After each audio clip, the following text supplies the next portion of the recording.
আসসালামু আলাইকুম হুজুর। ওয়ালাইকুম আসসালাম। কেমন আছেন? আলহামদুলিল্লাহ আমি ভালো আছি। আপনি ভালো আছেন? হ্যাঁ, ভালো আছি আল্লাহর রহমতে। আল্লাহ তো কুরবানি আইসা আছে।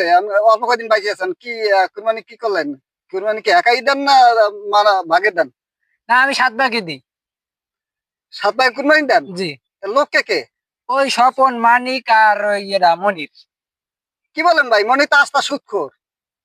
এই সুদখোরের সাথে তো আমি কুরবানি দিলে তো কুরবানি হবে না ভাই। আমি তো তা জানি না।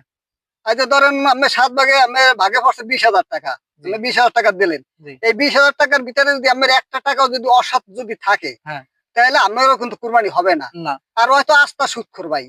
এই সুদখোরের সাথে দিলে তো আমার কুরবানি একবার হইবেই না ভাই।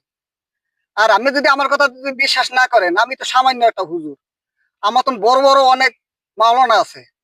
তাদেরকে আপনি জিজ্ঞাসা করেন যে হুজুর, আমি তো প্রতি বছর ৭ ভাই কুরবানি দেই, আমাদের সাথে একজন সুদখোর আছে। এই সুদখোরের সাথে কি কুরবানি দিলে কি আমাদের কুরবানি হবে কি না হবে না?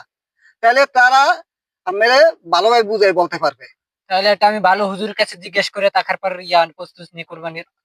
জি, আপনি ওই যে আল্লাহ খোদায় রাজি করার লেগে যদি আপনি ভালো কাজ করেন ইনশাল্লাহ আমি দোয়া করি করতে আছেন, তাহলে আপনি ভালো একটা হুজুরের মাওলানার সাথে পরামর্শ কইরা আপনি কুরবানিটা দিয়েন। আচ্ছা, ঠিক আছে। আমি একটা ভালো মাননের সাথে জিজ্ঞেস করে তারপরে আমি কুরবানি দিব। আচ্ছা ঠিক আছে আল্লাহ হাফেজ। ভাই, ভালো আল্লাহ হাফেজ। থাকবেন।